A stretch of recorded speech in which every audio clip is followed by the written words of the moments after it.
नमस्कार, मैं हूं आपके साथ रोहित। कुछ दिनों पहले श्रीलंका हंसता खेलता और खुशहाल देश था। चीन की नजर क्या लगी, श्रीलंका दिवालिया होने के कगार पर पहुंच गया है। ऐसे में पड़ोसी का धर्म निभाते हुए भारत सरकार ने श्रीलंका की इज्जत बचा ली है और इससे श्रीलंका को कुछ समय मिल जाएगा जिससे श्रीलंका संभल सके। खबरों की माने तो श्रीलंका ने ड्रैगन को बड़ा झटका देते हुए भारत के साथ त्रिकोमाली तेल टैंक समझौता किया है। भारत और श्रीलंका संयुक्त रूप से त्रिकोमाली तेल टैंक परिसर का निर्माण करेंगे।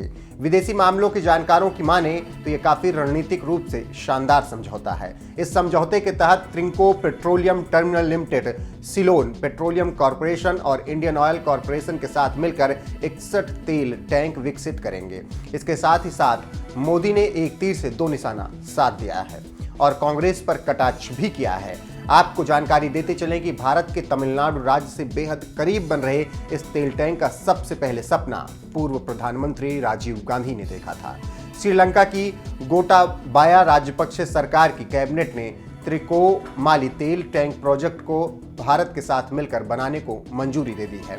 इस डील के बारे में सबसे पहले 29 अक्टूबर 1987 को हुए भारत श्रीलंका समझौते में जिक्र किया गया था। इसमें कहा गया था कि इस टैंक को संयुक्त रूप से दोनों देश विकसित करेंगे, लेकिन लाल फीताशाही और राजनीतिक विल पावर की कमी होने के कारण 35 साल तक यह सपना अधूरा ही रहा। लेकिन मोदी ने कांग्रेस नेता राजीव गांधी का यह सपना अब पूरा कर दिया है। खबरों की माने तो श्रीलंका में चल रहे गृह युद्ध की वजह से यह समझौता करीब 15 साल तक ठंडे बस्ते में पड़ा रहा।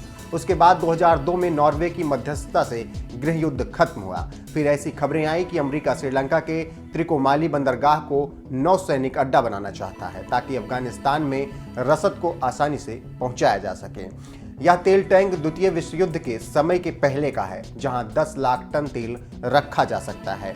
जानकारों की माने तो इस तेल टैंक स्टोरेज के पास ही त्रिकोमाली बंदरगाह है। त्रिकोमाली चेन्नई का सबसे करीबी बंदरगाह है। चीन श्रीलंका के इस इलाके पर लंबे समय से नजर गड़ाए हुए है। श्रीलंका ने यह समझौता ऐसे समय पर किया है जब श्रीलंका में वित्तीय और मानवीय संकट गहराया हुआ है।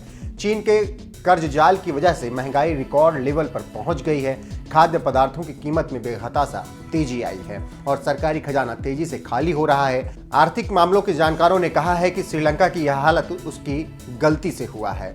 कोरोना संकट के कारण देश का टूरिज्म सेक्टर बुरी तरह प्रभावित हुआ। साथ ही सरकारी खर्च में बढ़ोतरी और टैक्स में कटौती ने हालात को और बदतर बना दिया। ऊपर से चीन के कर्ज को चुकाते चुकाते श्रीलंका की कमर टूट गई है। देश में विदेशी मुद्रा भंडार एक दशक के न्यूनतम स्तर पर पहुंच गया है।